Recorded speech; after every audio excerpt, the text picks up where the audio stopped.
तो हम शुरुआत करते हैं और शुरुआत में मैं श्री आनंद शेरखाने जी का स्वागत करता हूं। सर, मेरी एक छोटी सी रिक्वेस्ट पर श्री शेरखाने जी ने, जब हमने उनसे रिक्वेस्ट की कि सर ये एक इतना इम्पोर्टेंट सब्जेक्ट है जिसको जो एमएसएमई सेक्टर है वो जब अपना कोई प्रोडक्ट बनाते हैं या कोई सर्विस वो प्रोवाइड करते हैं, तो वो आजकल के माहौल में खास तौर से सर जब हम देखते हैं कि मार्केटिंग की थोड़ी प्रॉब्लम है, तो शायद जो एमएसएमईज हैं वो खास तौर से देख रही हैं कि भाई कोई सरकार हमसे अगर खरीद ले सामान, यानी कोई सेंट्रल पीएससीज है या गवर्नमेंट डिपार्टमेंट है या कोई गवर्नमेंट की और एजेंसी है, अगर वो हमारा सामान खरीद ले या जो हम सर्विस बना रहे हैं, सर्विस हम देना चाहते हैं, वो कोई सर्विस ले ले, तो शायद उनको एक बहुत बड़ा एक सपोर्ट मिल जाता है। और इसमें जब हमने देखा कि ministry of micro small and medium enterprises की जो स्कीम है, जहां पर आपने कह रखा है सभी गवर्नमेंट डिपार्टमेंट से, सीपीएससी से, कि भाई आपको एक सर्टेन परसेंटेज खरीदना है इन माइक्रो एंड स्मॉल एंटरप्राइजेस से, वो शायद इनको बहुत बड़ी मदद कर रहा है। लेकिन इसकी क्या और कंडीशंस हैं, कैसे ये जो माइक्रो एंड स्मॉल एंटरप्राइजेस हैं, कैसे ये अपना सामान या सर्विस दे सकती हैं, बेच सकती हैं, क्या उनको कोई प्राइस का कोई बेनिफिट मिलता है, क्या उनको कोई ऐसा और बेनिफिट मिलता है, क्योंकि अधिकतर हम देखते हैं कि टेंडर मनी जो होती है उसकी कई बार फॉर्म खरीदने के लिए उनको बार बार पैसे खर्च करने पड़ते हैं और कई टेंडर में उनको कोई मिल भी नहीं पाता ऑर्डर, या फिर अर्नेस्ट मनी डिपॉजिट होती है बैंक से, उनकी बैंक गारंटी की लिमिट होती है, कुछ नहीं होती, जब होती है तो खत्म हो जाती है। तो आज हम सर आपसे समझना चाहेंगे कि ये जो माइक्रो एंड स्मॉल एंटरप्राइजेज हैं, हम अपना जब सामान प्राइवेट सेक्टर को तो बेचते हैं, लेकिन सरकार हमारी इसमें इतना बड़ा, जो सरकार है उसकी इतनी बड़ी बाइंग है प्रोडक्ट की और सर्विसेज की, तो वो इन छोटे लोगों को, जो छोटे बिजनेसमैन हैं, उनको कैसे मदद कर सकती है? क्या पॉलिसी है आपकी ministry of micro small and medium enterprises की? तो दोस्तों मैं स्वागत करता हूं श्री आनंद शेरखाने जी का। आप हैं additional development commissioner, ministry of micro small sir, जो अभी टेक केयर कर रहे हैं डेवलपमेंट कमिश्नर के जो ऑफिस है वहां पर हैं साहब, एडिशनल डेवलपमेंट कमिश्नर है। तो हम सर से रिक्वेस्ट करेंगे कि सर हमें ये पूरी पब्लिक प्रोक्योरमेंट पॉलिसी के बारे में प्लीज आप हमें पूरी जानकारी दे दीजिए, ताकि मैं और जो और पार्टिसिपेंट्स हमारे आज यहाँ ज्वाइन कर रहे हैं या बाद में भी हम इन वेबिनार्स को, अपना जो हमारा एमएसएमई हेल्पलाइन यूट्यूब चैनल है सर, जहाँ पर आज लगभग 1,90,00,000 190 लाख व्यूअर्स हैं, वो जो देख रहे हैं इसको, वहां पर भी हम इन वेबिनार्स को अपलोड करते हैं। इसके बाद जब आप सर हमें पब्लिक प्रोक्योरमेंट पॉलिसी की सब तरीका आप हमें बता देंगे, तो हम जानना चाहेंगे, गवर्नमेंट ई मार्केट प्लेस से हमारे साथ आज काफी बड़ी टीम है उनकी, और उनसे हम जानना चाहेंगे कि भाई ये पब्लिक प्रोक्योरमेंट पॉलिसी में हम एलिजिबल हैं माइक्रो एंड स्मॉल एंटरप्राइजेस सामान बेचने के लिए सेंट्रल गवर्नमेंट को, और मैं समझता हूँ शायद डिफरेंट स्टेट गवर्नमेंट ने भी इस तरह की पॉलिसी अपनी इंप्लीमेंट कर रखी है। फिर हम समझना चाहेंगे कि अगर ये गवर्नमेंट टेंडर्स निकलते हैं गवर्नमेंट ई मार्केट प्लेस यानी जैम की वेबसाइट पर, तो जैम के थ्रू हम कैसे अपना रजिस्ट्रेशन कर सकते हैं और क्या क्या रिक्वायरमेंट होती है जैम पर रजिस्ट्रेशन करने की, और वहां से हम उसका बेनिफिट कैसे ले सकते हैं।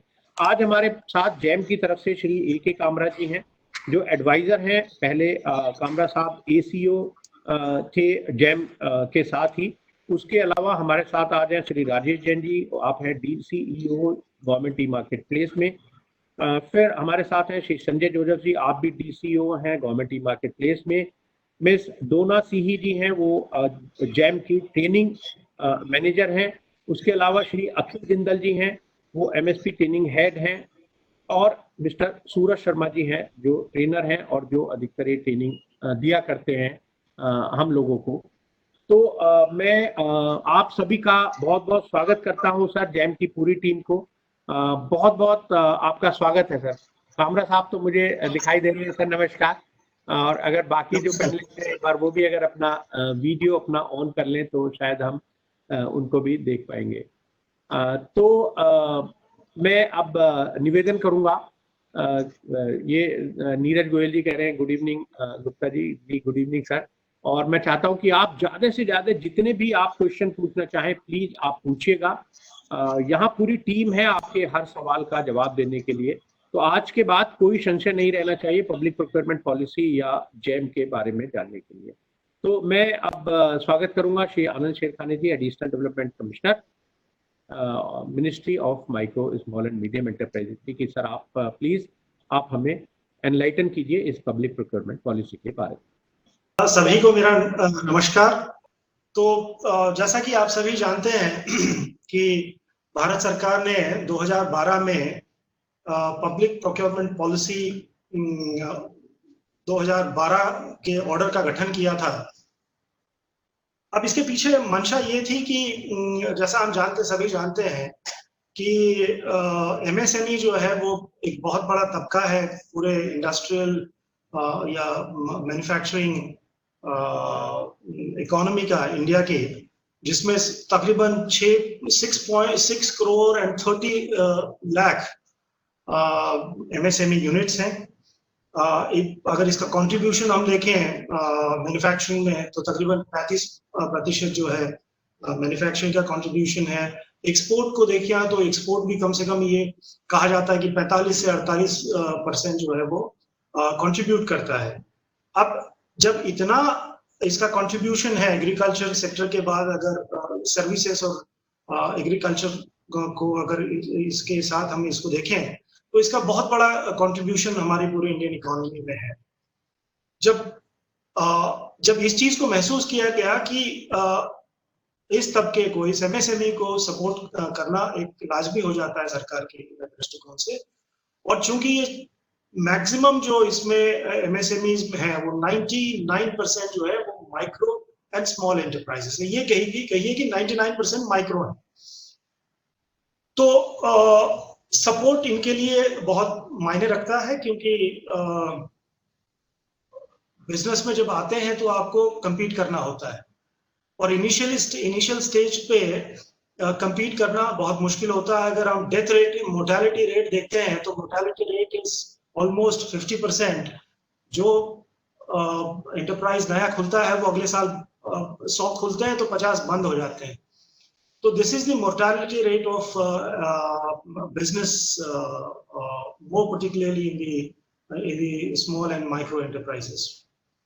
तो इसी को मद्देनजर रखते हुए भारत सरकार ने जो है वो पब्लिक प्रोक्योरमेंट पॉलिसी का गठन किया 2012 एमएसएमई एक्ट के अंतर्गत, जो कि एक्ट 2006 का है।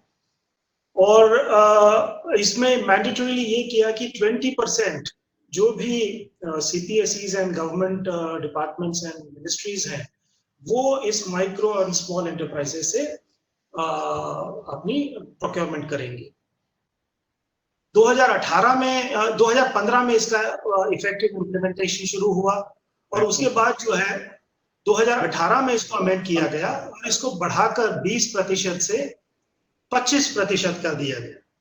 अब इसमें अगर आप देखें तो जो डिटेल्स में जाएंगे इसमें, तो इसमें ऐसा नजर आएगा कि 4% जो है वो SC/ST एंटरप्राइज एंटरप्रेन्योर्स से भी प्रोक्योर किया जाएगा।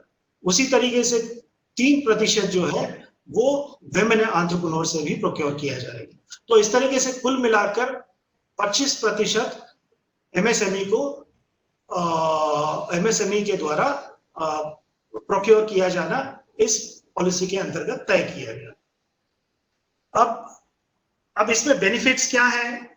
एक तो अशोर्ड बेनिफिट मिल जाता है एमएसएमई को और रादर एमएसईज को, और जो बाकी बेनिफिट्स इस पॉलिसी के तहत दिए गए हैं उसमें है कि जो टेंडर जो फॉर्म है वो फ्री उपलब्ध हो सकता है।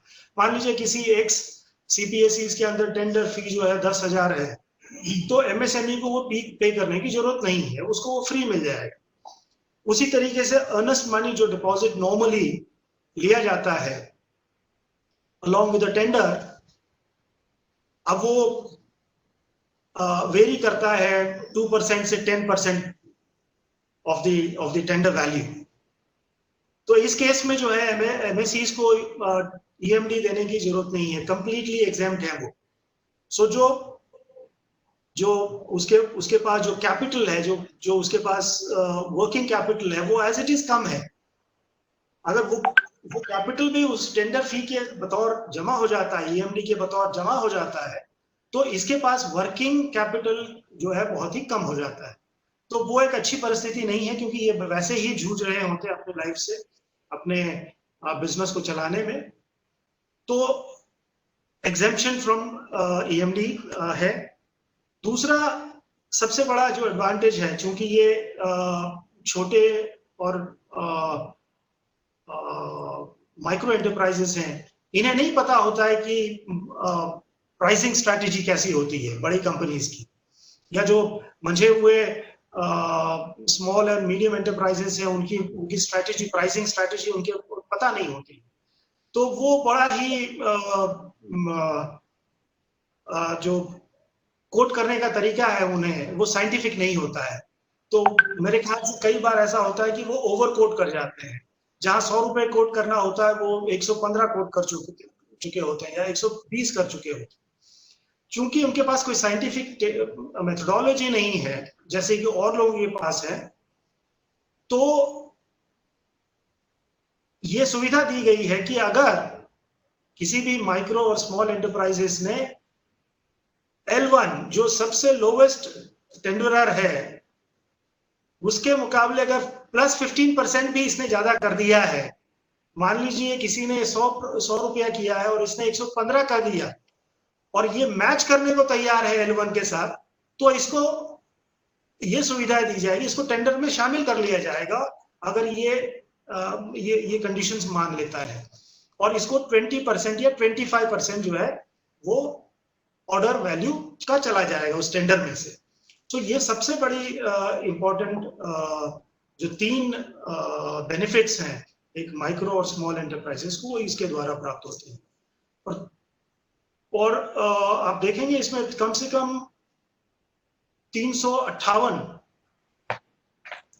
जो आइटम्स हैं वो रिजर्व्ड है, एक्सक्लूसिवली रिजर्व फॉर एमएससीज। तो अगर आप संबंध पोर्टल पे जाएंगे तो इसकी पूरी की पूरी डिटेल आपको मिल जाएगी।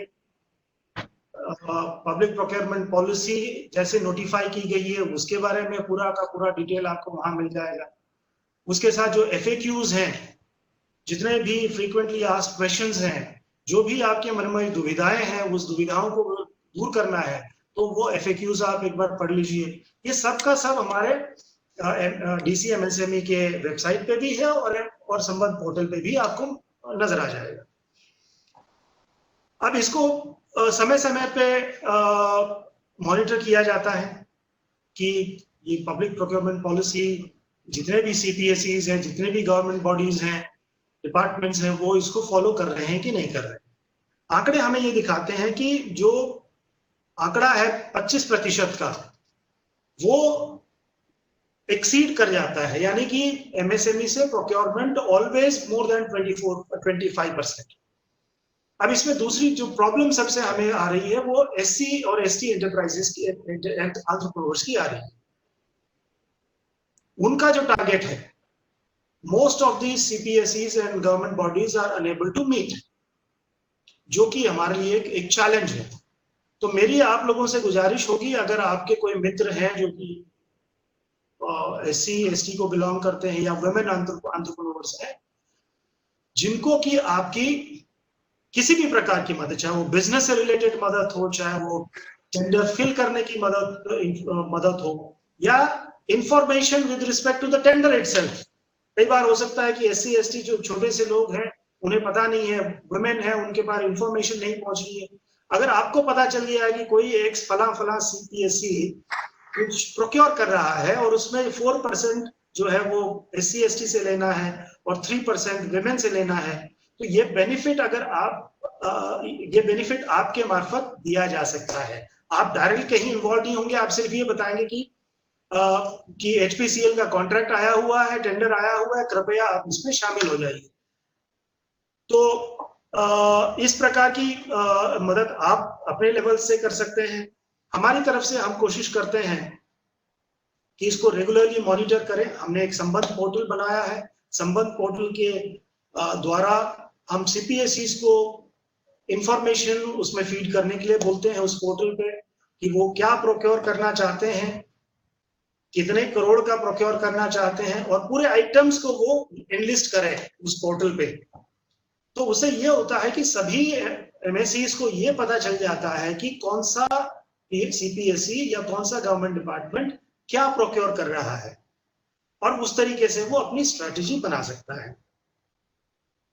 अब इसी तरीके से हमने कोशिश की है जो हमारा इकोसिस्टम है, चाहे वो हमारे ब्रांच ऑफिसेस, हमारे जो हर स्टेट में हमारे एमएसएमई डेवलपमेंट इंस्टीट्यूट्स हैं, उनके ब्रांच ऑफिसेस हैं, हमारे टेक्नोलॉजी सेंटर्स हैं, इन सभी को हमने कहा है कि ऑनबोर्ड करिए, जितने भी हमारे एमएससीज हैं उनको ऑनबोर्ड करिए, उनका यूएम बनाइए।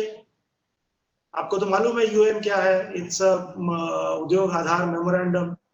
तो उसमें रजिस्टर करवाइए और उसको रजिस्टर करवा के उन्हें ऑनबोर्ड करवाएं, जेम में भी करवाएं और सीपीएससीज के बारे में भी इनको अवगत कराएं। हमने बहुत ही एक्टिवली जेम के साथ एमओयू भी किया है, जिसमें हमने रिक्वेस्ट की है उस एमओयू के द्वारा कि आप मैक्सिमम जो भी हमारे एमएससीज हैं उनको ऑनबोर्ड करें, और गवर्नमेंट जो भी प्रोक्योरमेंट्स हैं, चाहे वो सबके सब जो गवर्नमेंट की प्रोक्योरमेंट है वो जेम के द्वारा होनी चाहिए, और हमें ये पता चल जाना चाहिए कि जो प्रोक्योरमेंट हो रहा है वो एमएससीज के द्वारा ही हो रहा है। तो मेरे ख्याल से उस फ्रंट पे भी काफी कुछ सपोर्ट हमको जेम से मिला है, और काफी उसमें कोशिश है कि मैक्सिमम आइडेंटिफिकेशन हो सके कि कौन से एमएससीज हैं, क्या वो एससी हैं, क्या वो एसटी हैं, क्या वो वुमेन एंड एंटरप्रेन्योर्स हैं। ये भी कोशिश हमारी जारी है ताकि सेग्रीगेशन और सेग्रीगेटेड डेटा हमको मिल सके। मेरे ख्याल से इतना काफी है as a introduction to the public procurement policy. Gupta साहब। Yes sir. सर यहाँ पर कुछ क्वेश्चंस हैं, तो हम चाहेंगे कि इससे पहले कि हम जेम को इनवाइट करें, तो ये पब्लिक प्रोक्योरमेंट पॉलिसी जो आपने बताया उसके बारे में कुछ छोटे छोटे कुछ क्वेश्चंस हैं, वो मैं आपको पूछना चाहूंगा। और साथ में सर हमारे कुछ ऐसे भी लोग हैं जो चाहते हैं कि यहाँ आकर आपसे क्वेश्चन पूछे, उनको भी हम यहाँ पर इनवाइट करेंगे। एक तो सर सबसे इम्पोर्टेंट क्वेश्चन वो ये पूछते हैं कि एक होता है एनएसआईसी का रजिस्ट्रेशन, क्योंकि एनएसआईसी भी उनसे बार बार कहती रहती है कि भाई हमारे यहाँ आप ये एक रजिस्ट्रेशन करा लो ताकि आपको ये बेनिफिट मिल सके पब्लिक प्रोक्योरमेंट पॉलिसी का।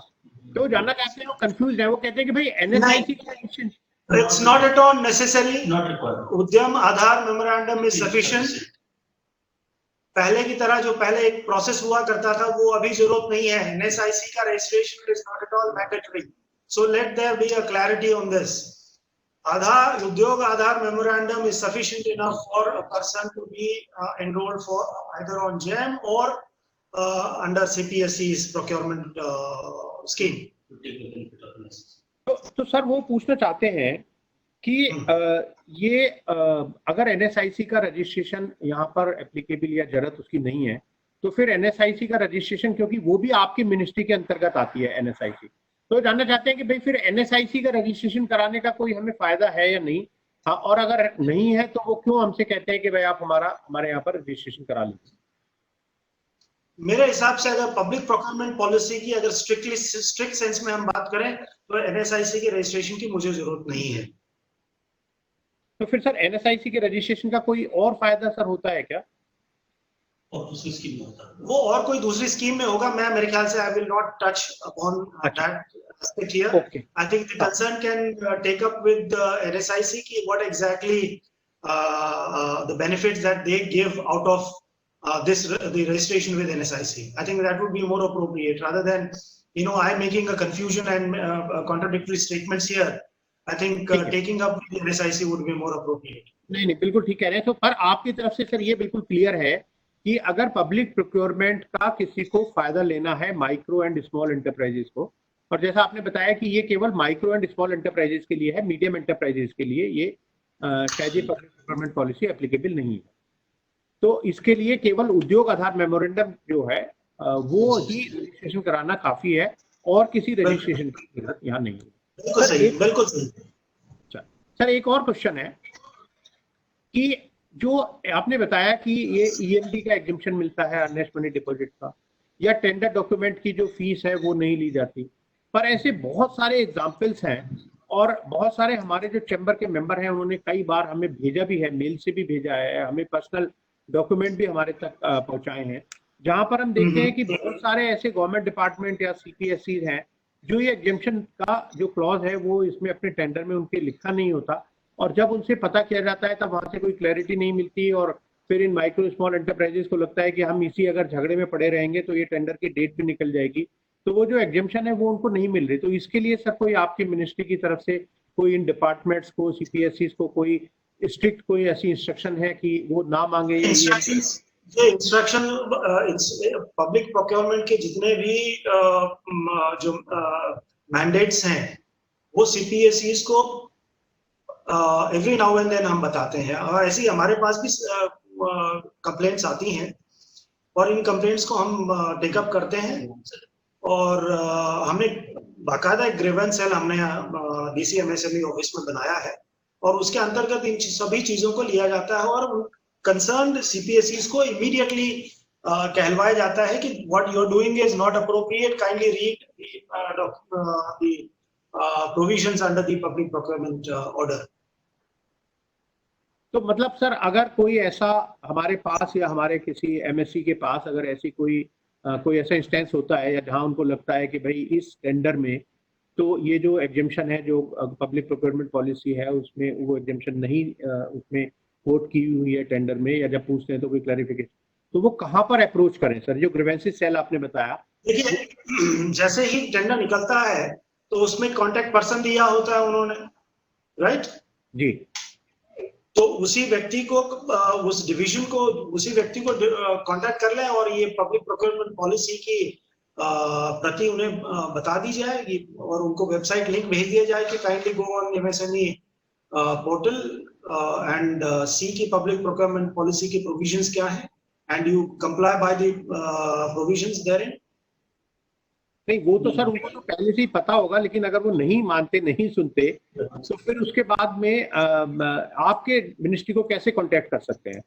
इमीडिएटली हमें लिख दीजिए, दो लाइन का पत्र लिख दीजिए कि ऐसा ऐसा टेंडर निकला है और इसमें इन्होंने हमसे टेंडर मांगी है, टेंडर फी मांगी है, एग्जेम्पशन हमको नहीं दे रहे, तो काइंडली इसको टेकअप करिए इस विद द कंसर्न सीपीएससी और डिपार्टमेंट।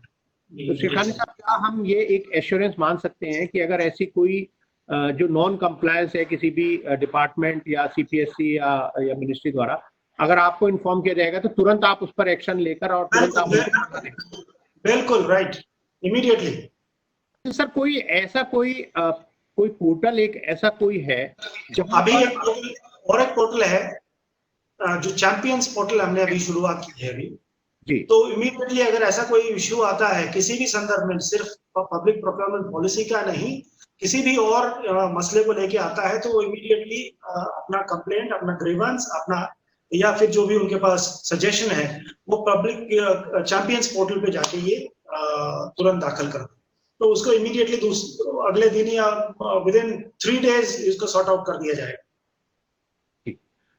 और सर ये जैसे अब क्या होता है कि हमें जो माइक्रो स्मॉल एंटरप्राइजेस छोटे व्यापारी हैं उनको ये पता नहीं चल पाता कई बार कि भाई कौन सा टेंडर कहाँ, इतने सब निकलते रहते हैं, बहुत सारे डिपार्टमेंट हैं, मिनिस्ट्रीज हैं, सीपीएससीज हैं, तो कोई ऐसा कोई कॉमन पोर्टल जहां पर हम देख सकते हो कि जिस भी डिपार्टमेंट, मिनिस्ट्री या सीपीएससी को कोई भी टेंडर निकालना होगा वो एक जगह पर जाकर देख सकते हैं? मेरे ख्याल से एनएसआईसी ने ऐसा एक पोर्टल डेवलप किया है जो टेंडर्स और एक्सप्रेशन ऑफ इंटरेस्ट के से ताल्लुक रखता है, जिसमें जितने भी गवर्नमेंट और सीपीएससी के टेंडर्स आते हैं उसमें वो दिखाए जाते हैं। तो सर हम आपसे बाद में उस का जो नाम है वो एक अगर वो जो पोर्टल है उसका नाम हम आपसे बाद में ले लेंगे, और जो हमारे मेंबर्स हैं उनके बाद में ये हम बता देंगे कि वो कौन सी वेबसाइट पर जाकर ये सारे टेंडर एक साथ देख सकते हैं। और एक सौ जो ये संबंध पोर्टल बताया इसके बारे में थोड़ा कुछ और जानना चाहते हैं कुछ हमारे फ्रेंड्स की, इसमें क्या फैसिलिटीज अवेलेबल है? संबंध पोर्टल में देखिए क्या है, सभी के सभी जितने सीपीएसईज हैं, जितने भी तकरीबन 300 सवा 300 मेरे ख्याल से सीपीएसईज हैं, ये पूरे के पूरे इस पोर्टल पे ऑन बोर्ड है और अपनी पूरी रिक्वायरमेंट जो इनकी है पब्लिक प्रोक्योरमेंट पॉलिसी के अंतर्गत, वो रिक्वायरमेंट आइटम वाइज वो रिक्वायरमेंट अपनी इस पोर्टल पे रिफ्लेक्ट करते हैं, पोस्ट करते हैं, ताकि सीपीएसई जब जाएगा, सीपीएसई जब देखेगा सॉरी एमएसएमई जब उसको किसी भी एक्स कंपनी के ऊपर क्लिक करेगा तो उस पे पता चल जाएगा कि इस कंपनी की रिक्वायरमेंट्स क्या है आने वाले पूरे 1 साल, और अकॉर्डिंगली वो अपना he can be in touch with the concerned CPSC, ठीक है, और उसका वेबसाइट लिंक भी उसमें दिया हुआ है, तो इमीडिएटली उसके वेबसाइट पे भी जाया जा सकता है, वहीं से लिंक है, हाइपर लिंक किया हुआ है। तो आप ये कह रहे हैं सर, आप ये कह रहे हैं कि जो संबंध पोर्टल है वहां पर भी सारे टेंडर ये अवेलेबल होते हैं? ये टेंडर अवेलेबल नहीं, टेंडर अवेलेबल नहीं होंगे। इट्स अ पोर्टल जहां सीपीएसईज अपने को रजिस्टर किए हुए हैं, जो अपनी इंफॉर्मेशन प्रोवाइड करते हैं कि उन्होंने इस साल, पिछले साल कितना प्रोक्योरमेंट किया, क्या क्या प्रोक्योर किया, एससी से कितना किया, एससी एसटी से कितना किया, वुमेन से कितना किया, और टोटल प्रोक्योरमेंट एमएससी से कितना किया, ये डेटा देते हैं। इस डेटा के अलावा हम लोगों ने उन्हें बताया हुआ है कि आप जितनी भी आइटम्स प्रोक्योर करेंगे जो रिजर्व्ड हैं एमएससीज के लिए, उसकी तो लिस्ट दीजिए, बाकी जो भी आइटम्स आप प्रोक्योर करते हैं उसका भी आप डिटेल पोस्ट करिए इस संबंध पोर्टल को। सो जो हाँ जी बोलिए। नहीं सर, आप हाँ जी। तो हमारा सर, बस मैं ये कहना चाह रहा था कि हमारा इसमें एक ये सजेशन और रिक्वेस्ट रहेगा कि सर ऐसा अगर एक कोई कॉमन पोर्टल हो जहां पर, क्योंकि जो एमएससीज हैं उनको जगह जगह से जाकर ये टेंडर ढूंढने में काफी दिक्कत होती है, एक कॉमन पोर्टल हो वहां पर, क्योंकि जब वो कॉमन पोर्टल में डालेंगे तो ये ईएमडी की और टेंडर डॉक्यूमेंट की कंडीशन भी मुझे लगता है कि they will take care of this condition also well, कि भाई ये कोई कंडीशन ऐसा ना हो कि वो कॉमन पोर्टल पे जाए और वहां पर ये कंडीशन ना हो एग्जेम्पशन की। तो ऐसे कॉमन पोर्टल अगर बना दिया जाए तो सर मैं समझता हूँ कि ऑलरेडी है। CPPP आप देखेंगे, central public procurement portal, CPPP, इसके ऊपर बहुत से टेंडर्स जो है मिल जाएंगे। ये मिनिस्ट्री ऑफ फाइनेंस हैंडल करती है इस पोर्टल को। इसमें आपको मैक्सिमम टेंडर जो है, मेरे ख्याल से सभी टेंडर्स इस पे आ जाते होंगे। अच्छा सर, एक चीज और जानना चाहेंगे हम, ये तो आपने बताया सेंट्रल मिनिस्ट्री के या सेंट्रल के जो पब्लिक सेक्टर एंटरप्राइजेज हैं उनके लिए आपकी ये पॉलिसी है, इसके अलावा जितनी भी स्टेट्स हैं वहां पर भी एक बड़ी मात्रा में परचेज की जाती है कोई गुड्स या सर्विसेज, तो उनके लिए सर कोई स्कीम आपके कवर नहीं है? देखिए, ये पॉलिसी जो है वो central government ministries and departments and CPSC जो हमारे अंदर आती है, हमारे अधीन आती है, सेंट्रल गवर्नमेंट के अधीन आती है, उन्हीं के ऊपर मैंडेटरी है, उन्हीं के ऊपर लागू है।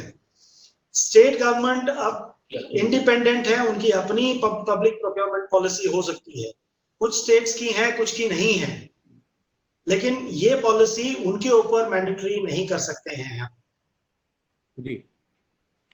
सो let this be very clear.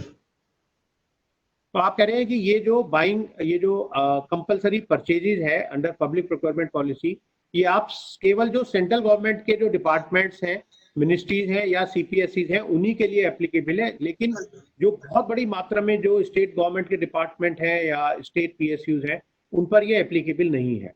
नहीं है। पर मैं समझता हूँ सर कुछ स्टेट्स ने अलग से अपनी ये पब्लिक प्रोक्योरमेंट पॉलिसी शायद यस बिल्कुल बनाई है, बिल्कुल उन्होंने भी अपने स्मॉल एंड माइक्रो एंटरप्राइजेस को प्रमोट करने के लिए पॉलिसी बनाई है, लेकिन सभी स्टेट्स के पास अभी ये पॉलिसी नहीं है। हम लोगों ने टेकअप किया था कुछ सभी के साथ, लेकिन बहुत पॉजिटिव रिस्पांस उनकी तरफ से नहीं आया है। फिर दोबारा हम आफ्टर एवरी इंटरवल 5-6 महीने बाद फिर इश्यू को टेकअप करते हैं और उनको कहते हैं कि काइंडली फॉलो इट, और इसी के आधार पे आप अपनी पॉलिसी बनाइए ताकि बेनिफिट है जो वो माइक्रो एंड स्मॉल एंटरप्राइजेस को हो सके। अच्छा, एक ही सर वही जो मैंने आपसे पहले पूछा था, वो ये गोविंद जी हैं दरबारी जी, वो भी यही पूछ रहे हैं कि जब कोई टेंडर निकलता है और उसकी जो क्लोजिंग की डेट है तो उसमें बहुत ज्यादा टाइम नहीं होता, मतलब वीक 10 डेज का कई बार समय भी हो सकता है उसमें, ओपनिंग एंड क्लोजिंग। तो वो कह रहे हैं कि जो आपका जो कंप्लेंट या ग्रीवेंसेस सेल है उसको कुछ थोड़ा ऐसा कर दिया जाए कि अगर वो लेटर डालें जब तक वो वहां पर पहुंचेगा तब तक वो टेंडर क्लोज हो चुका होता है, तो ताकि कोई ऐसा कोई एक कॉमन कोई ईमेल एड्रेस या कुछ ऐसा उनको दे दिया जाए ताकि उस ईमेल से तुरंत चैंपियंस पोर्टल अभी नया खुला है, अभी इसी पिछले महीने की शुरुआत में नया एक चैंपियंस पोर्टल खुला है। प्रधानमंत्री जी ने उसका इनॉग्रेशन किया था। बिल्कुल, इसमें हम 3 दिन के अंदर, और कोशिश रहेगी कि हम जिस दिन आती है उसी दिन हम उसको डिस्पोज ऑफ करने की कोशिश करते हैं। ऐसे केसेस में प्रायोरिटी पे उसी दिन डिस्पोज ऑफ करने की कोशिश की जाएगी और सोल्यूशन निकाल दिया जाएगा। Not to worry on that. तो ये तो बहुत बड़ा एक एमएसएमई को मैं समझता हूँ कि क्योंकि ये जो पोर्टल है चैंपियन, ये ऑनरेबल प्राइम मिनिस्टर ने इसको लॉन्च किया था। मैंने भी देखा है इस चैंपियन पोर्टल को पूरा, और मैं यहाँ अपने दोस्तों को बताना चाहूँगा कि यहाँ पर एमएसएमई की जितनी स्कीम्स हैं उनके बारे में है। आप ग्रीवेंसेस सेल है, आपकी कोई ग्रीवेंस है किसी भी बारे में, पब्लिक प्रोक्योरमेंट पॉलिसी ही नहीं, आप किसी भी स्कीम के बारे में अगर आपको कोई ग्रीवेंस है किसी डिपार्टमेंट से, मिनिस्ट्री से, कहीं से भी किसी से, तो आप यहाँ पर अपलोड कीजिए। और मैंने खुद देखा है कि जब यहाँ पर कोई हम अपना पोस्ट डालते हैं तो तुरंत उसी दिन या अगले दिन ज़्यादा से ज़्यादा उसका जवाब आ जाता है। तो ये एक बहुत बड़ी एक मैं समझता हूँ कि सपोर्ट है ministry of micro small and medium enterprises की तरफ से, नई सपोर्ट है। सर एक पूछ रहे हैं कि कोई प्रायर एक्सपीरियंस या प्रायर टर्नओवर के लिए कुछ रिलैक्सेशन मिल सकता है क्या, जो स्टार्टअप हैं या जो एमएसएमई हैं जो नए हैं उन लोगों? बिल्कुल बिल्कुल, ये भी एक रिलैक्सेशन है। कोई जरूरत नहीं है इनको कि प्रायर एक्सपीरियंस हो या इनका टर्नओवर हो। अगर स्टार्टअप है या एमएसई है, माइक्रो और स्मॉल एंटरप्राइजेस है, उसके लिए कोई भी रिक्वायरमेंट नहीं है, अनलेस एंड अनटिल जो टेंडर इस टाइप का है कि टेक्निकल स्पेसिफिकेशंस उसके बहुत हाई हैं, देश की सिक्योरिटी से ताल्लुकात रखता है, या फिर life threatening devices, supply of life threatening devices है, ऐसी सब चीजों के बारे में उसमें टर्नओवर, उसमें एक्सपीरियंस एंड वो सब की जरूरत पड़ती है। लेकिन जो बाकी एमएसईज के डोमेन में जो आइटम्स आते हैं, जो 358 आइटम्स हमने बात करी है, उसमें किसी भी इसकी रिक्वायरमेंट की जरूरत नहीं है। सो अच्छा एक क्वेश्चन सर, ये पूछ रहे हैं कि जो आपने ये 358 आइटम्स जो बताया आपने, तो ये जो पब्लिक पॉलिसी है ये 358 आइटम्स पर ही लागू होती है? ये एक्सक्लूसिवली एसएमईज के लिए किया हुआ है। इसका मतलब ये नहीं कि बाकी आइटम्स नहीं खरीदे जा सकते, ऐसा नहीं है। Exclusively for micro and small, इसके अलावा ये कहीं और से नहीं खरीद सकते, इसका मतलब ये है। अच्छा, मतलब ये 358 तो कंपलसरी खरीदने हैं माइक्रो स्मॉल एंटरप्राइजेस से इस पब्लिक प्रोक्योरमेंट पॉलिसी 25% का, और इसके अलावा जो आइटम है वो भी उनके लिए, उनको छूट है कि अगर वो चाहें तो वो डायरेक्ट परचेज कर सकते हैं या फिर इस 25% का फायदा दे सकते हैं माइक्रो स्मॉल। बिल्कुल सही। सर एक क्वेश्चन ये है, ये पर्टिकुलर डिपार्टमेंट के लिए है, वैसे मुझे लगता है कि इसका जवाब हम पता नहीं दे पाएंगे या नहीं। ये कह रहे हैं जो इंडियन रेलवे है वो एक्सेप्ट नहीं करती पब्लिक प्रोक्योरमेंट पॉलिसी, तो बस ये जानना चाहते हैं क्या ये इंडियन रेलवे जो है वो भी इस पब्लिक प्रोक्योरमेंट पॉलिसी के जो सीपीएससी है, गवर्नमेंट डिपार्टमेंट मिनिस्ट्रीज है, उसके अंदर आती है या नहीं? बिल्कुल आती है। अगर उनको कोई प्रॉब्लम है, he is facing some problem, kindly ask him to write this evening on Champions Portal. Okay, तो मैं समझता हूँ कि ये जॉयजीत बासु जी आपके शायद समस्या का समाधान सर ने दे दिया है एकदम आपको। वो कह रहे हैं कि भैया आज ही आप ये जो चैंपियन पोर्टल है यहाँ पर आप अपना ग्रीवेंसेस में आप इसको पोस्ट कर दीजिए और आप देखिएगा, मैं समझता हूँ कल तक आपको उसका जवाब मिल जाएगा। सर एक पूछ रहे हैं, आदित्य जी पूछ रहे हैं कि भाई अगर हम सर्विस इंडस्ट्री में रजिस्टर्ड हैं तो हमको भी ये ईएमडी और सिक्योरिटी डिपॉजिट से ये बेनिफिट मिलेगा क्या? नहीं, बिल्कुल एग्जेम्पशन है। तो ये इसी बीच में सर क्वेश्चंस और अभी आ रहे हैं, लेकिन मैं चाहूंगा यहाँ पर जैम की टीम को इनवाइट करना। मेरी एक सजेशन रहेगी before you sir close public procurement, इसको आप जितने भी सजेशंस आ रहे हैं या फिर इनके इश्यूज आ रहे हैं उसको कंपाइल करके इसका एक थोड़ा एनालिसिस कर लें, और एनालिसिस करके फिर हमें यहाँ भेज दीजिए, मंत्रालय भेज दीजिए, हम उसका निराकरण को करने की कोशिश करेंगे। जी जी जी जी बिल्कुल, हम आपको बिल्कुल ये दे देंगे। और जैसे कुछ क्वेश्चन है, कोई कह रहे हैं कि भाई राजेश स्टेट गवर्नमेंट ने कोई टेंडर फ्लोट किया और उसमें उन्होंने ये नहीं दिया, तो जैसे सर ने बताया कि भाई स्टेट गवर्नमेंट की अलग पॉलिसी है, आप स्टेट गवर्नमेंट की पब्लिक प्रोक्योरमेंट पॉलिसी उनके पोर्टल पर जाकर देख सकते हैं। यहाँ आज जो हम बात कर रहे हैं वो सेंट्रल गवर्नमेंट के जितनी मिनिस्ट्रीज, डिपार्टमेंट और सीपीएससीज हैं उन्हीं के बारे में ये जो पब्लिक प्रोक्योरमेंट पॉलिसी है उसके बारे में बात कर रहे हैं, क्योंकि अलग अलग स्टेट ने, कुछ स्टेट्स ने तो एज इट इज जो पॉलिसी है उसको अडॉप्ट कर लिया है और कुछ स्टेट्स ने शायद अपनी अलग पॉलिसी बनाई होगी। तो अलग अलग स्टेट्स के बारे में हम यहाँ बात नहीं कर सकते, अलग अलग स्टेट के बारे में हम फिर कभी बात करेंगे। आज हम सेंट्रल जो पब्लिक प्रोक्योरमेंट पॉलिसी है उसके बारे में हम जानकारी हम ले रहे हैं सर से। और जैसे आपने हमें कहा सर, बिल्कुल वी हैव नोटेड इट, जो भी जो क्वेश्चंस हैं और जो भी इश्यूज हैं उनको पूरा हम कंपाइल करके एक आपको मेल कर देंगे और फिर उम्मीद करेंगे कि आपकी तरफ से जो क्लैरिफिकेशन आए, जो हमारे पार्टिसिपेंट्स होंगे वो उनको हम आगे फॉरवर्ड कर देंगे। तो सर आप हमारे साथ बने रहिए और मैं इनवाइट करूंगा जैम से।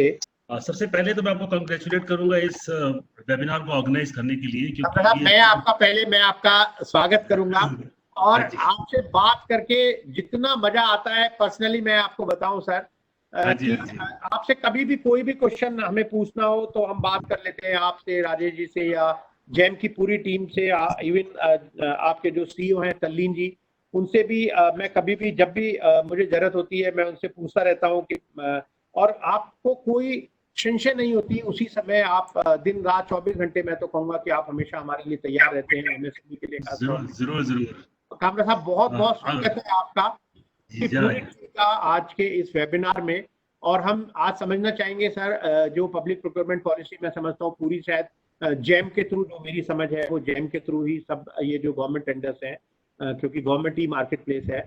तो ओवर टू यू सर, बहुत बहुत स्वागत के साथ कि सर हमें थोड़ा आप बताइए कि जैम में हम उसका फायदा कैसे ले सकते हैं और अगर फायदा ले सकते हैं तो फिर क्या प्रोसेस हमें अडॉप्ट करना पड़ेगा। कामरा साहब। हाँ जी, मैं थोड़े ओपनिंग रिमार्क्स देके then we will have a detailed presentation और उसके बाद में we will have question answers for clarity. ठीक है सर। तो सबसे पहले तो आपको धन्यवाद दूंगा ये सेमिनार वेबिनार ऑर्गेनाइज करने के लिए, क्योंकि ये बहुत जरूरी है टू शेयर द इंफॉर्मेशन और द आइडियाज और the concepts and most importantly from the government perspective. सबसे ज्यादा हमारे लिए जरूरी है कि हमें we get the feedback, suggestions from the industry so that हम improve on कर सके and we can also add new features and functionalities as required. And GEM was initially launched in 2016, 9th of August 2016 on the directions of the Honorable Prime Minister, and for procurement of the all goods and services by the central government, state government, organizations, CPSCs and autonomous bodies. और उसके बाद में it is mandatory for all the central government and the state central government organisations. सीपीएससीज के लिए भी almost mandatory कर दिया गया है by an order of the department of public enterprises. और ज्यादातर स्टेट गवर्नमेंट्स ने except 1 or 2 state governments, they have already signed an MOU with the GEM, so giving a commitment that they will make procurement from community marketplace for all the goods and services which are available on the portal. तो मैं ये कह रहा था कि सबसे पहले हमने जब 9 अगस्त 2016 में लॉन्च किया तो ये वर्जन 1.0 था। उसके बाद में इसको हमने अपग्रेड किया 2.0, 3.0, just to cater to the requirements and business expectations of stakeholders across the country. और नाउ अब इतनी ज्यादा जरूरत पड़ गई after a discussion with the सीपीएससीज और स्टेट गवर्नमेंट्स के बीच काफी सारी डिस्कशन हुई है, and to bring their engineering items and other technology products on the portal. And now a need has been felt कि हम इस पोर्टल को और ऊपर लेके जाए और काफी न्यू फंक्शनैलिटीज डालें, so that we all the project requirements, engineering items, particularly of the CPSCs, they can also be procured through the GEM portal. And now हम तैयारी कर रहे हैं GEM 4.0 की, जिसमें कि काफी सारी added features and functionalities हैं, which will cater to the requirement of almost all the government organizations, from procurement of the vanilla products to the high-end products. तो ये एक हमारा एक काफी बड़ी अचीवमेंट होने वाली है। और जैसे आनंद जी ने पूरा एक्सप्लेन किया एमएसएमई पॉलिसी के बारे में, और जो public procurement policy for MSc order है, 2-3 आपने उनके पोर्टल है, संबंध पोर्टल, समाधान पोर्टल, चैंपियन पोर्टल। तो मार्केटिंग सपोर्ट के लिए और एश्योर्ड पेमेंट के लिए मैं ये कहना चाहूंगा कि गवर्नमेंट की market place which has been launched by ministry of commerce would extend a great help in carrying forward the mission and the policies of the government. GeM portal जो है इसका बनाने का उद्देश्य ये था कि पब्लिक प्रोक्योरमेंट प्रोसेस जो है बड़ी यूजर फ्रेंडली रही और there is ease of doing business to the sellers, और हम जो ह्यूमन इंटरवेंशंस है वो बेयर मिनिमम रखें। और इट ऑल्सो एम्ड कि जो गवर्नमेंट बायर्स हैं they are relieved from the rigmarole of the complex, tedious और टाइम कंज्यूमिंग प्रोसेसेस। और हमने जितनी भी प्रोसेसेस हैं we try to make them automatic, right from the registration of the sellers to the payments, so that there is transparency, efficiency, speed, accuracy and accountability in the system. There is complete audit trail for all the functions done by the buyers and the sellers of the portal. उसके अलावा unlike other e-procurement portals, ज्यादातर portals में क्या होता है कि छोटी मोटी they just publish the bid, हमारे यहाँ पे पूरा end-to-end portal है। हमारा इंटीग्रेशन है with the public financial management system के साथ में for central government and state government, for central government buyers and for state governments organisations we have the general pool account system of payment.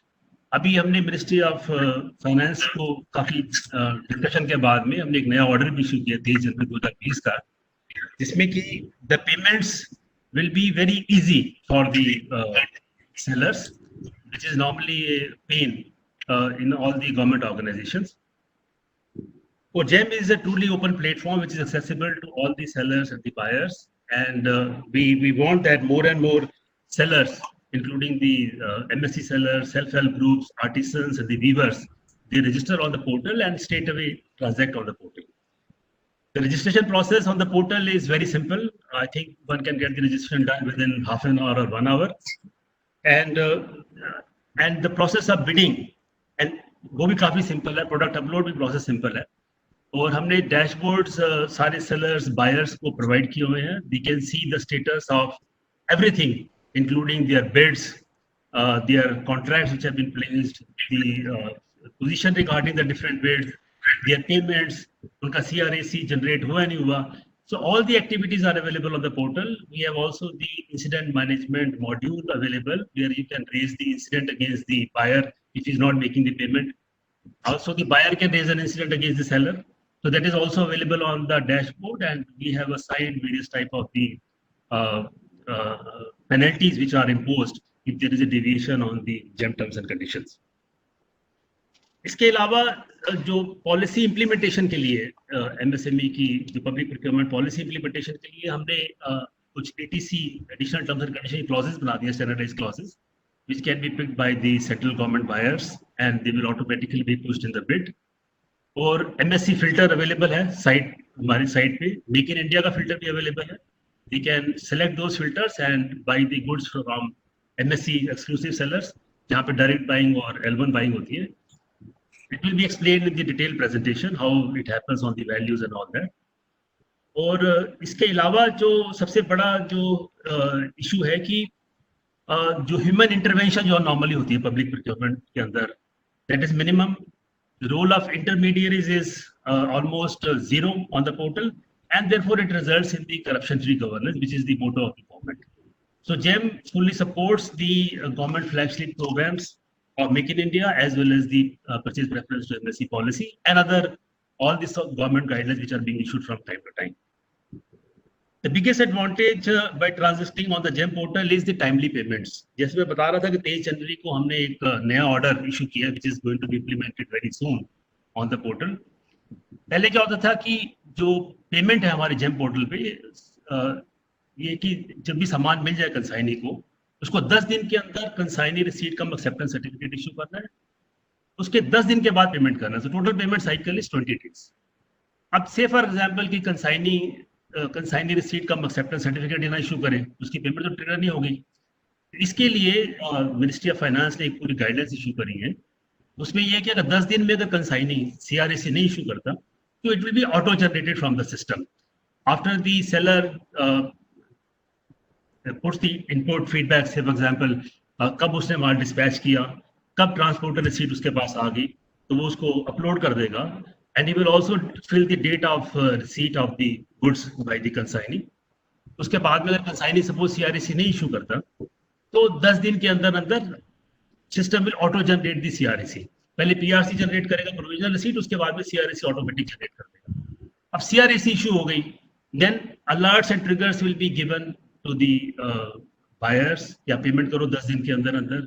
Timelines have been set कि buyer को कितने दिन में bill process करना है, उसके बाद में उसके DDO को कितने दिन में ऑपरेट करना है, PO को पेमेंट 2 दिन में करना है. तो ऐसे 10 दिन के अंदर पेमेंट साइकिल कंप्लीट हो जाएगा. और सबसे बड़ी एडवांटेज ये है कि जेम पोर्टल के अंदर कि बायर को सारा का सारा फंड्स पहले ब्लॉक करना है उस हेड के अंदर, प्रोक्योरमेंट करने से पहले, कॉन्ट्रैक्ट प्लेस करने से पहले, सो दैट ये ना हो कल को सेलर अपना बिल रेज करे और बायर बोले नहीं ये तो पेमेंट हमने we had used for some other purpose, there is no payment, वो 6 महीने तक पेमेंट पड़ी रही. तो इसको अवॉइड करने के लिए ही has to block the funds in the gen pool account system, which are non-PFMS entities, which is apart from the central government organizations, which is applicable for the PSUs or the state government organizations. उनको सारा का सारा पैसा जो है transfer करना पड़ेगा GeM pool account में ऑर्डर प्लेस करने से पहले, so that the payment is assured to the seller. उसमें भी सेम सिस्टम है कि CRAC he has to issue within 10 days, then he has to make the payment within the next 10 days. Suppose CRAC नहीं issue होता तो system will auto generate the CRAC after giving sufficient alerts and the messages to the buyer, consignee and the senior officers. And GeM pool account में एक और advantage है which is not there in the PFMS system कि अगर suppose buyer payment नहीं करता 10 दिन के अंदर after issue of the CRAC, the system, GeM system will automatically make the payment. 80% payment it will be made automatically after 10 days of CRAC. और उसके बाद में फिर उसको अलर्ट जाएंगे, various type of the alerts will be issued to all the buyer consignees कि आपकी payment हमने कर दी 80%. Now if you have to say anything, you clear it. और उसकी जो बैलेंस पेमेंट होगी, अगर सपोज बायर सोया रहता है नहीं करता कुछ भी, तो balance payment will be triggered after 35 days, so that जो MSME एक्ट के अंदर है कि 45 days में the payment should be made, तो पूरी की पूरी payment automatically will come. We have also integrated with the TRADS platform. There are 3 service providers. उसके साथ में हमने इंटीग्रेशन कर लिया है, which will be applicable for all the CPSCs. तीनों प्लेटफॉर्म जो है वो मिंट सोल्यूशन, RI Excel है और Invoice Mart. There are 3 platforms with which we have already integrated with the portal. उद्योग आधार के साथ हमने पहले ही इंटीग्रेट किया हुआ है.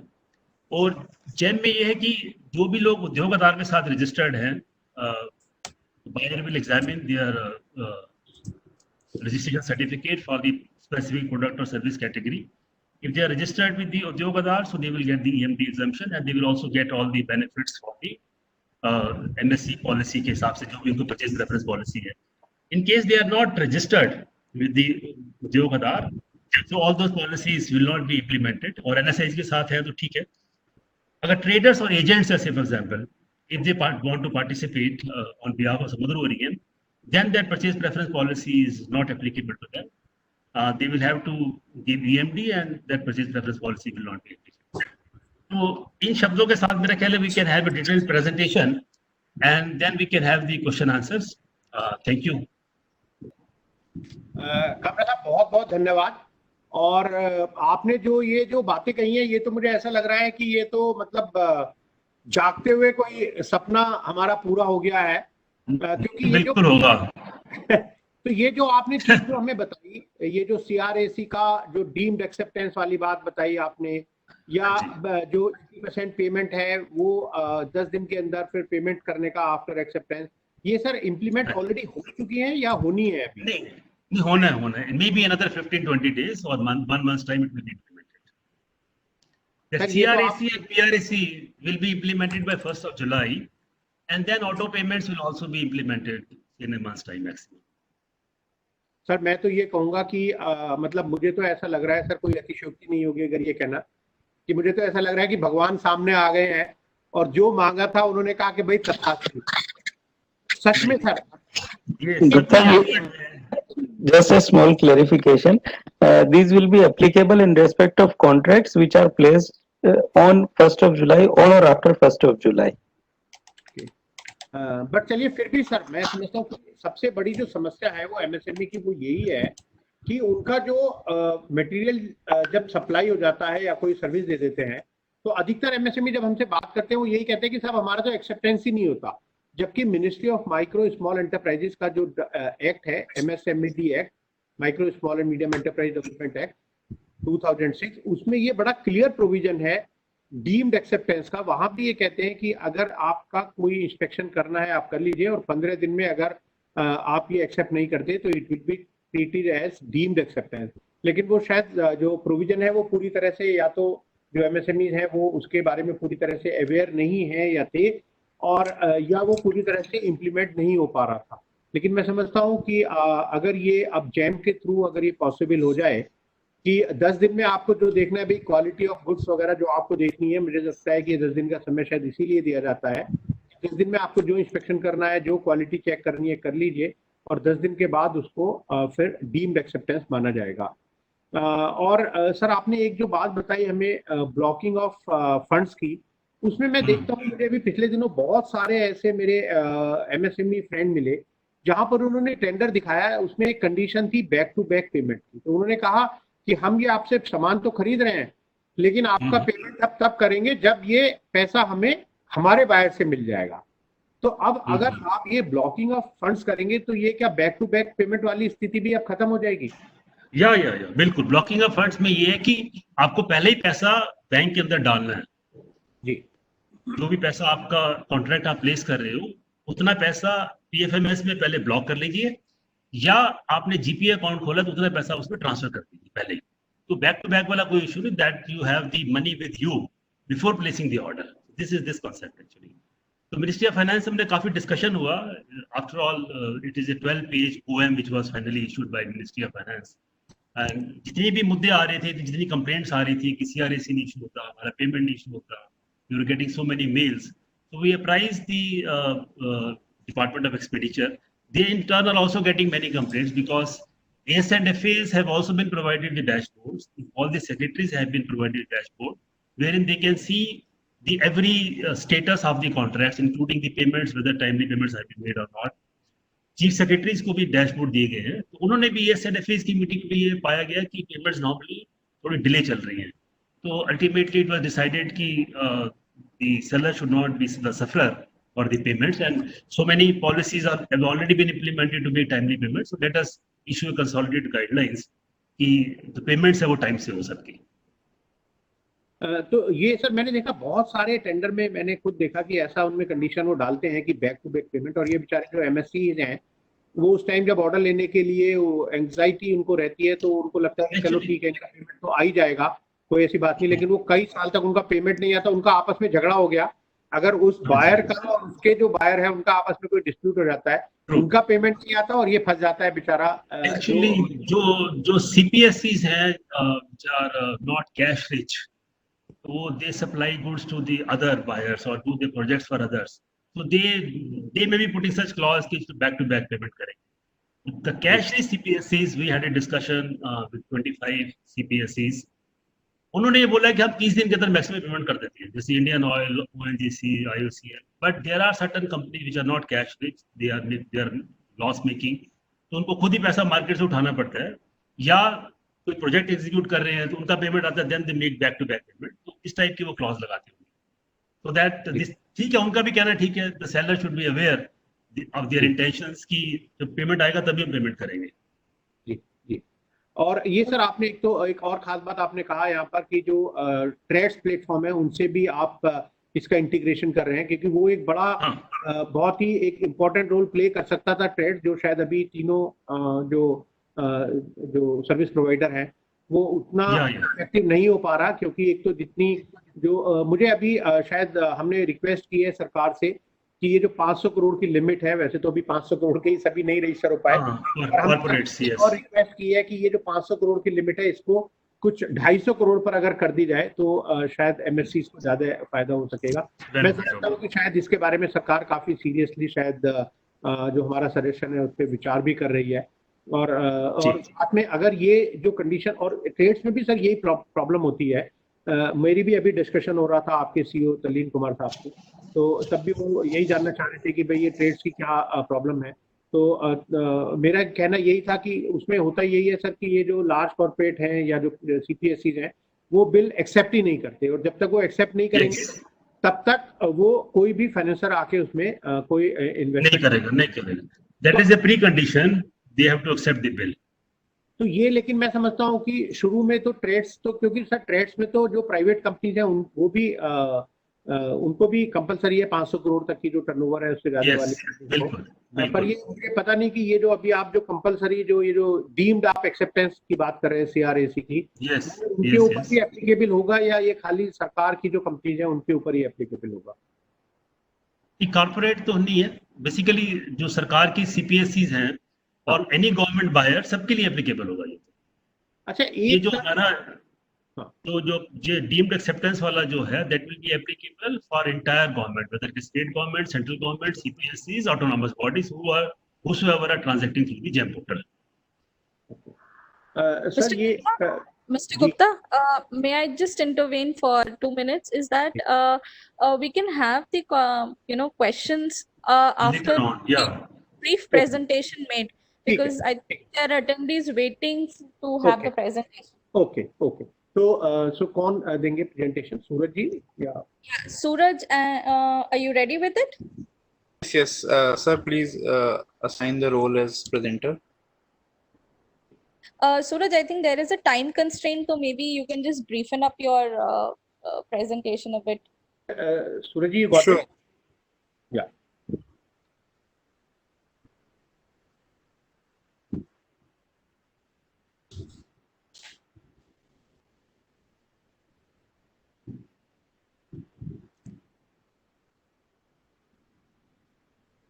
ये सब्जेक्ट ऐसा है कि इसमें जो क्वेश्चंस हैं उसकी इतनी भरमार है.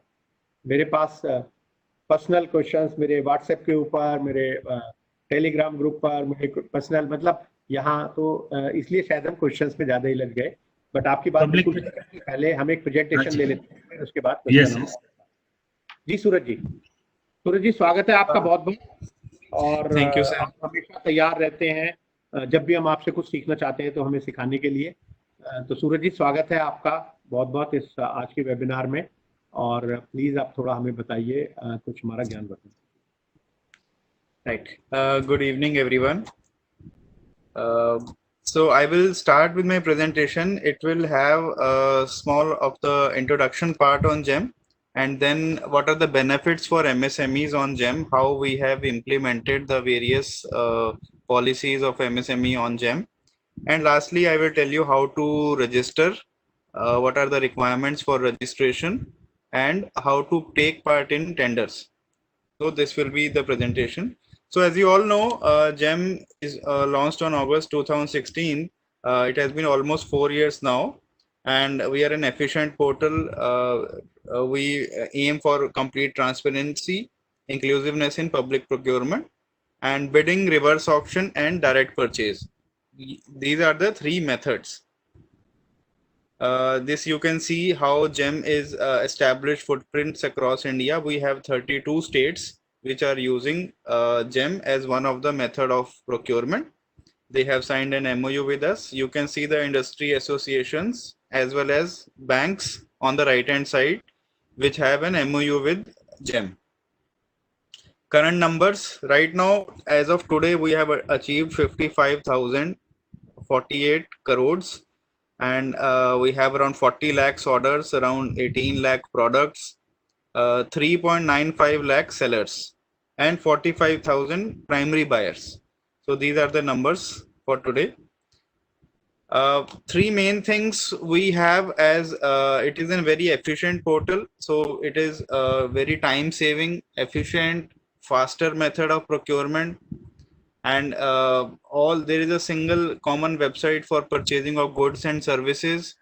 The registration time for vendors, earlier it used to take 3 months for offline procurement. Now it can be saved up to maximum 20 minutes. You can register. It is very transparent, so everything happens very clean, and there are all the sellers are equal. We have we have masked the seller name on GeM portal, And if there are two companies, the buyers cannot differentiate between both the sellers. Economical, we have also witnessed savings for government departments. Up to 20 to 25% savings we have observed.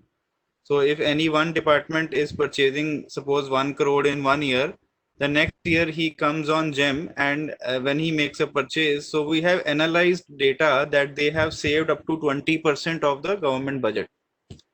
So this is one of the very big achievement of GeM.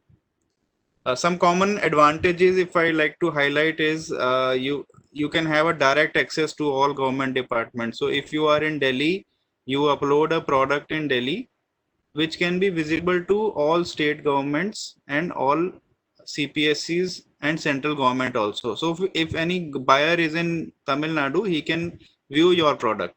So your chance of business expansion is there in GeM.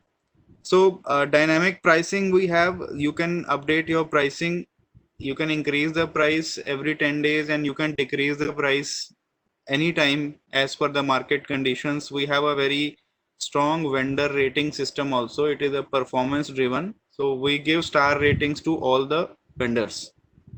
New product facility. So if something is not available on GeM, you can also suggest to GeM to create the category. Seller friendly dashboard. So dashboard is one link in your account which will give you summary of your orders, how many orders are pending at what stage, how many orders are pending for shipment, payments, how many are pending.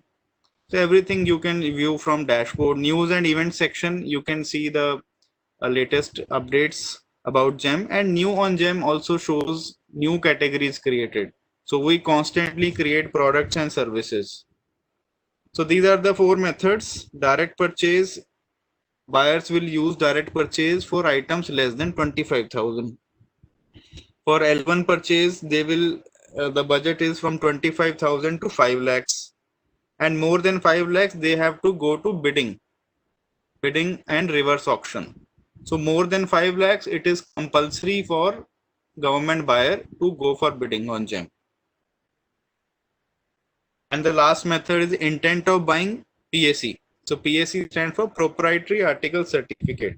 So if a buyer wants any specific brand, then they can go for PAC mode of purchase. Okay, let us see now how MSME are benefited on GeM. So we have the public procurement policy for MSE, and which says that 25% of procurements of goods and services include 4% from MSEs owned by SC/ST and 3% from women entrepreneur. So the benefits also say that tender is free of cost, exemption for EMD is there, purchase preference for minimum 25%, and 358 items exclusively reserved for MSEs. This is the policy definition. Now let us see how this policy is implemented in GeM. First of all, we have direct integration with Udyog Aadhaar. So all sellers which are having UAM, they will be validated online. So if you enter your UAM number, we will validate through online server, and we will take you as an exclusive MSE seller. Second is a EMD exemption is available if you are the MSE of that particular product category or the service provider of that particular category. Second is if you are MSE registered with NSIC and DIC, then also it is exempted from EMD.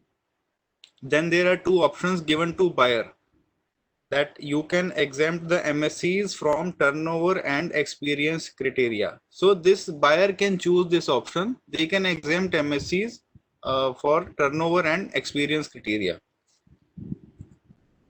So this policy is how it appears for central government buyers.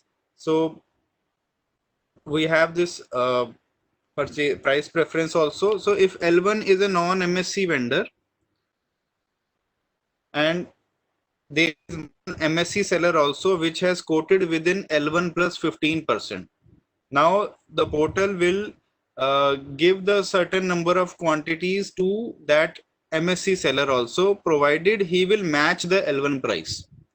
So if there are 5 MSCs, the total of 5 MSCs will get 25% of the quantities of that particular product.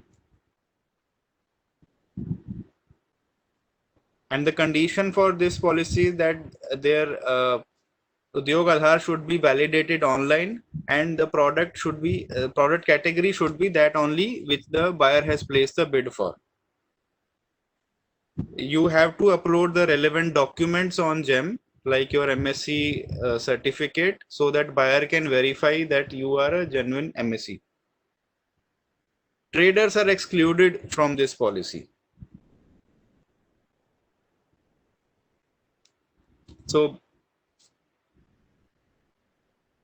this I have explained that you have to update the documents online, and also buyer will get an online option to ask the MSc within 15%. Now I will tell you how you can register on GeM. So these are the documents which are required for registration on GeM. So we have primary and secondary user. So first you have to create a primary user account. You need an Aadhaar number, virtual ID, or the PAN number. So you can register via Aadhaar or PAN. Mobile number linked with Aadhaar, email address, documents as per constitution type such as CIN, PAN, DIPP, UM. So all these servers are already linked with GeM. So we don't ask you documents. You have to just fill in your information online and your data will be validated online. Address and bank account details.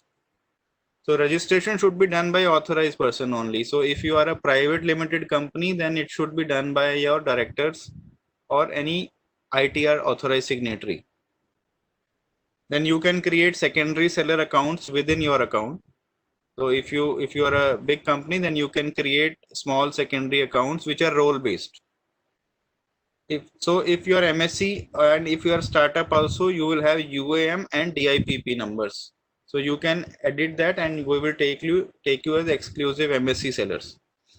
If you are a service provider also and you keep manufacture product also, so you don't have to go for 2 accounts. You can generate 1 account only.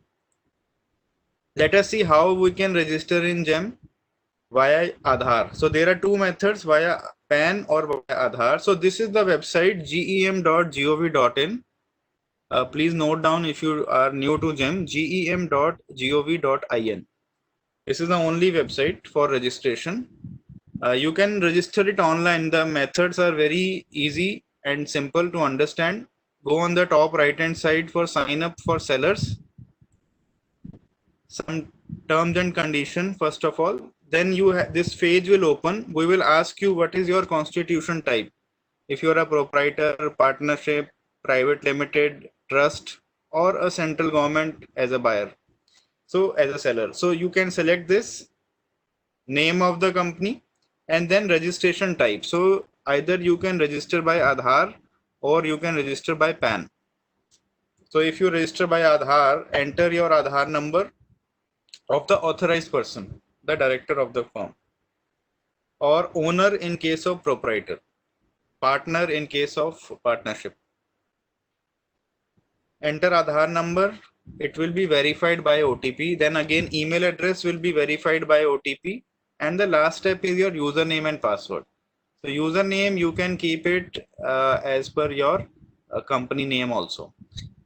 So this is you can see this can be done in only 15 minutes. You can create your account and one login and password will be generated in the max 15-20 minutes only. So this is step 1.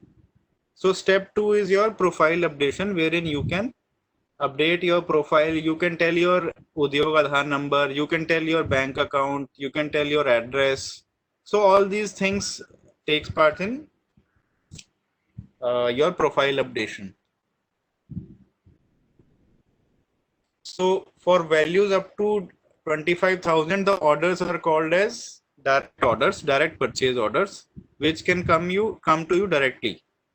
For up to 5 lakhs, buyer will have to compare 3 brands. So whichever is the lowest brand, then they can give the order. So when you receive direct or L1 orders, you will have to have 5 days time for accepting or rejecting the orders. So we expect that you accept all such orders. As your product is available on GEM, then direct orders will come.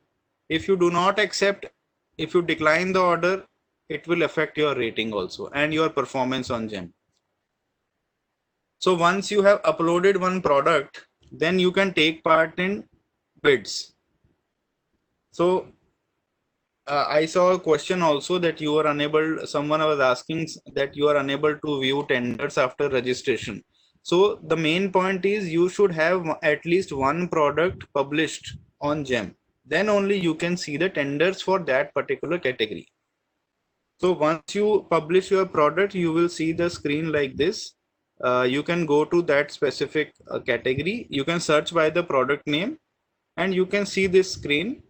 You can see the bid number, the item name, quantity, department which has floated the bid, and start and end date. And there is a participate button. So you click on the button and you offer two things. First, you have to offer your product. Second is you have to offer a price. So these two things are to be given for participation along with documents also, because some of the buyers, they ask documents also. So you have to participate. So once the date ends, then buyer will open the tender and then they will do the technical and financial evaluation. Technical evaluation means qualification and disqualification of vendors based on the product and the documents they have supplied. And lastly, financial, when they open the financial bid, it means that sellers, all the technically qualified sellers will be listed as per the price they have submitted. So L1 will get the order. Again, we are launching GEM 4.0. It's a powerful new version of GEM, which is very user friendly. And some of the features we have that we have already changed the user interface and user experience. So you must have noticed in the recent month only we have changed it. Search engine is being optimized based on the natural language processing. The ease of payments and timely payments, so we are working on that. Dashboard can be customized. Incentivization of sellers will be launched. Sellers will be given points for their performance. Faster and focused creation of categories. So we are looking at this. A lot of category requests are coming. So we will be increasing our speed of creation of categories. Staggered delivery is one point which we are launching very soon. So buyers can have a staggered delivery, like delivery every month or every week. They can schedule such thing. Category creation request from sellers. Sellers can also request the category creation. Vendor assessment. So as the name suggests, vendor assessment is an assessment for OEMs only, but we are launching for resellers also. Rating system will be revamped. Incident management. So incident management is a grievance redressal mechanism. So if you have a problem with buyer, you can raise one incident. If a buyer has a problem with seller, they can raise an incident. So we are constantly updating this policy. And implementation of a one-time caution money deposit from sellers. So this feature will come soon. Some of the features that we have for this period. So for all, if you are a COVID-19 product, if you keep such products wherein government buys for COVID, then your brand and product approval will be done on priority. And we have also onboarded some products from the self-help groups, like the Saras collection is recently launched on GEM with collaboration from NRLM. Now we capture country of origin for GEM products. So whenever you upload a product, you will have to enter the country of origin. Again, crowdsourcing of categories. Sellers can now suggest new categories. Sellers can now mention the lead time to deliver a product. So, and it will act as a filter to buyer. So if you can dispatch the product in 3 working days, then it will come as a filter to buyer and he can use it for direct purchase. And the last new feature is that if you want to apply as an OEM also, and also you want to get your brand approved, then that request can be generated in a single request. Earlier there were both separate requests for brand and OEM. Now it can be single request. These are the channels that you can contact us. We have a very vast knowledge bank in FAQs, so you can make use of FAQs. You can search your queries. They are there as per topic wise. You have one customer care email address and our training manager email address also. We have a live chat feature on portal. We have a Gemmy chatbot which will answer your queries. Now this Gemmy chatbot is also upgraded with the new technology, so it will answer much efficiently. And we have a call center. So these are our social media handles, and you can follow us for regular updates. All right, so that was my presentation. So we can start with the question answers. Thank you very much Suraj ji. और आपने तो मुझे लगता है कि जो जितने भी जो हमारे डाउट्स थे वो शायद काफ़ी क्लियर कर दिए। पहले कामरा सर ने जो आपका जो वर्जन 4 है उसके बारे में बताकर तो हमारा और हमारे पार्टिसिपेंट्स का दिल खुश कर दिया। और सब उसके बाद आपने जो बताया कि कितने कम समय में और हम इसमें रजिस्ट्रेशन कर सकते हैं, फिर अपना ऑर्डर यहाँ पर ले सकते हैं। मैं समझता हूँ कि काफ़ी तो आपने जो क्वेश्चंस थे वो हमारा समाधान आपने प्रेजेंटेशन में कर दिया।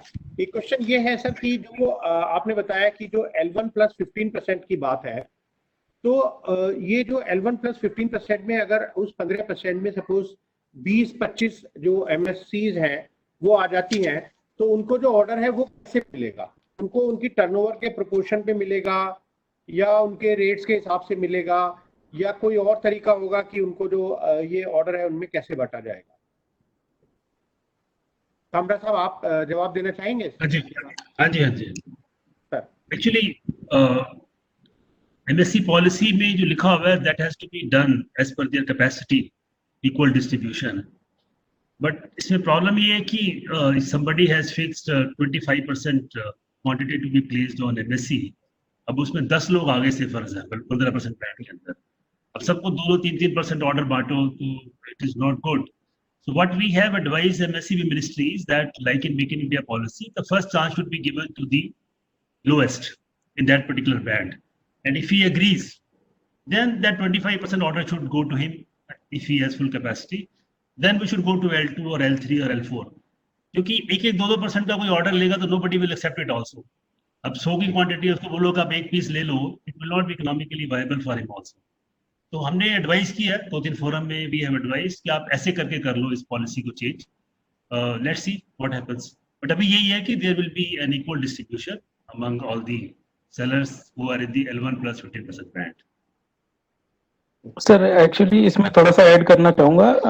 एज ऑफ नाउ आल्सो हम लोग जब बायर बिड क्रिएट करता है तो हम उसको ऑप्शन देते हैं कि वो अपफ्रंट डिक्लेयर कर दे कि वो कितने एमएससीज में बांटेगा ये 25% क्वांटिटी। क्योंकि कई बार ऐसा होता है कि क्वांटिटी इतनी छोटी होती है और उसका 25% करने के बाद जो बचता है उसमें अगर 10-5 आ गए तो कुछ बचेगा ही नहीं। तो हम बायर को ये ऑप्शन देते हैं कि वो खुद ही डिक्लेयर कर दे कि जो 25% के अंदर एमएससी की क्वांटिटी है उसको वो कितने एमएससीज में डिवाइड करेगा। तो वो बायर बिड क्रिएट करते समय डिफाइन कर देता है। हमने उनको रेंज दिया हुआ है 1 से लेके 5 तक डिवाइड कर सकता है, मतलब 5 तक एमएससी वो सेलेक्ट कर सकता है जिनको वो ये 25% क्वांटिटी डिवाइड करना चाहेगा। तो अल्टीमेटली अगर वो मैक्सिमम पे जाता है सेलेक्ट कर लेता है तो it becomes like 5% going to each MSC. Rajesh ji, बहुत बहुत स्वागत है आपका। तो आप तो हमेशा जब भी हमें कोई डाउट होता है तो एकदम उसको क्लियर करते हैं। और मेरे यहाँ We have enabled it on GEM, but बाकी ऑर्गेनाइजेशन के लिए थोड़ा कंफ्यूजन है एज पर द एक्ट, वो एक इशू है।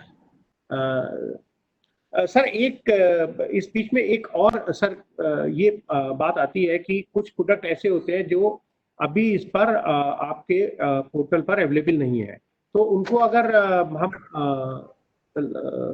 अपना प्रोडक्ट को ऐड कराना चाहें तो उसके लिए क्या तरीका है सर? देखिए, जैम जो पोर्टल है वो बेसिकली बना है गवर्नमेंट बायर्स के लिए। तो बेसिक ये है कि यहाँ जो खरीदार है वो तो कोई ना कोई गवर्नमेंट बायर ही होगा। तो हम कोशिश ये करते हैं कि गवर्नमेंट बायर्स से हमारे पास लिस्ट आ जाए कि वो क्या क्या खरीदना चाहते हैं, और उनके कहने पे हम सारी कैटेगरीज को इमिडिएटली बनाने की कोशिश करते हैं। सेलर्स के लिए भी हमने एक फीडबैक का विंडो बनाया है, crowdsourcing of categories. GeM के पोर्टल के ऊपर एक लिंक हमने दिया हुआ है जिसमें क्राउड सोर्सिंग ऑफ कैटेगरीज के थ्रू कोई भी सेलर अपनी रिक्वेस्ट भी यहाँ भेज सकता है कि हम ये आइटम रेगुलरली गवर्नमेंट बायर्स को बेचते हैं, और सपोर्टिंग डॉक्यूमेंट्स अगर वो लगा देते हैं कि वो कितना सेल होता है, कितनी बिड्स उसकी निकलती है, तो बेस्ड ऑन दैट हम उसको प्रायोरिटाइज करके और कैटेगरी क्रिएट करने की कोशिश करते हैं।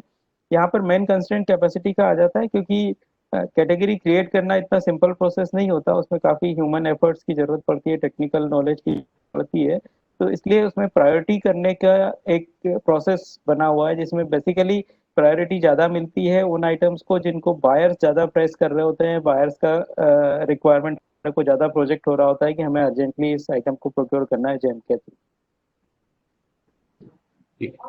हम ये कोशिश कर रहे हैं कि कुछ सर्टेन परसेंटेज ऑफ जो कैटेगरीज हैं वो हम क्राउड सोर्स के थ्रू भी क्रिएट करें। मतलब जितना टोटल एफर्ट्स हम लगा रहे हैं उसमें से कुछ परसेंटेज हम कोशिश करते हैं कि जो क्राउड सोर्सिंग के जरिए जो रिक्वेस्ट आ रही है उनको भी हम कुछ वेटेज दें।